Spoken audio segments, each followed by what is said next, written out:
Let's jump right into this explainer and unpack the highly mechanical process behind what's known as the cycle engine calculation logic. If you've got a position in this ecosystem and you're wondering, exactly what you're owed and when, well, this is the underlying math that dictates your fate. This isn't just some abstract theory. We're talking about the literal code determining every single payout. We're going to look closely at the mechanics dictating how the system operates, step by step, using the specific data from our sources. At the heart of this entire structure is one single, pressing question. How does the system actually decide what you are owed? To really wrap our heads around this, we're going to treat this math like a literal engine. Think of a physical motor in a high-performance car. You've got your raw inputs, your fuel, that get processed through a series of rigid mechanical steps to create a specific output. In this case, that output is forward momentum. We're exploring exactly how specific numerical inputs translate into what the system calls cycles do, and crucially, what happens when this mathematical engine is suddenly forced to hit the brakes. Moving into Section 1, Decoding the Cycle Engine, let's take a look at the variables. According to the system's logic, everything relies on tracking two distinct data points for every single member. These are the raw inputs fueling our engine. First up, we have your Q position. That's your exact numerical spot in the payout line. Think of it like holding a ticket number at a deli counter. But here's the catch. That position means absolutely nothing without the second variable, entries behind. This is the total number of new participants, or entries, that have successfully joined the system right after your specific position was established. It's this delicate balance, really, where you stand versus the sheer volume of momentum pushing you forward. These two variables are the absolute foundation of the entire calculation. Because honestly, without entries behind you, a Q position is just a static number. Section 2, Crunching the Numbers. Let's see this math in action.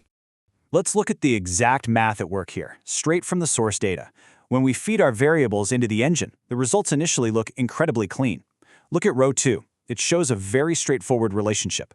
200 entries behind equals 20 cycles due. Move down to row 3, and we see 100 entries behind equals 10 cycles due. It looks like a perfectly predictable linear 10-to-1 ratio between the entries coming in behind a position and the cycles owed to it. Makes total logical sense, right? More people behind you equals more money. But hang on a second. Keep your eyes on that bottom row. So, our predictable 10-to-1 math holds up for position 3, sitting pretty with 100 entries behind it yielding 10 cycles due. But then at position 4, the entries just plummet to only 33, yet the payout absolutely explodes to 23 cycles due. Why does this matter to you? Well, it proves this engine is not strictly linear, not at all. The logic allows for massive, disproportionate payouts for specific positions, completely regardless of the momentum behind them. It's a highly volatile mathematical quirk. A position with significantly fewer entries behind it can somehow trigger a way higher number of cycles due, entirely shifting the system's liability in an instant. This means you can't just casually look at the line and guess your payout. The engine's internal gearing can wildly change the final output. Which brings us to Section 3, the Global Halt Check System Output Auditor. You see, calculating those cycles due isn't the end of the line. Actually, it's just step 1.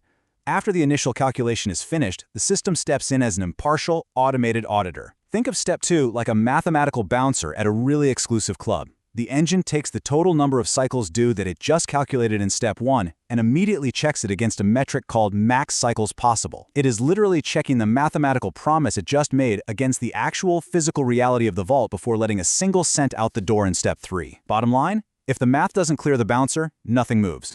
And that brings us to a really critical definition. What exactly is this max cycles possible anyway? Well, it's the ultimate failsafe of the cycle engine logic. It's a strict formula determined by taking the total payout reserve and dividing it by the P500 payout amount, which basically acts as a fixed multiplier in this ecosystem. To put that into plain English, the system's ability to actually fulfill the cycles due is strictly capped by reality. The math is entirely bound by the physical limits of the reserve. The engine can calculate massive disproportionate numbers internally all day long, sure, but it cannot print money that just isn't there. It physically cannot distribute more than what is currently sitting in that total payout reserve. So this creates a stark, binary fork in the road for our engine. On one side, we have sufficient funds. If the calculated cycles due is less than or equal to the max cycles possible, great! The engine hums along perfectly, and the system processes those cycles right away. But look at the other scenario. If the mathematical output demands more than the max cycles possible allows, boom! The system aggressively hits the brakes. And I don't mean a slowdown. It's a complete and total freeze. It triggers a global halt. The engine is programmed to just shut off entirely. It will not, and mathematically cannot move forward until more remittances arrive to refill the total payout reserve and raise the ceiling of that max cycles possible. It's a fascinating, highly responsive mechanical system when you really look at it. The math is incredibly rigid, right up until the exact moment it threatens to outpace the actual funds available, at which point it completely locks down to protect the reserve.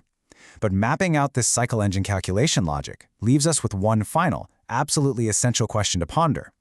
Since releasing a global halt depends purely on the arrival of new incoming capital, what happens to this intricate, highly tuned mathematical engine when it simply runs out of fuel?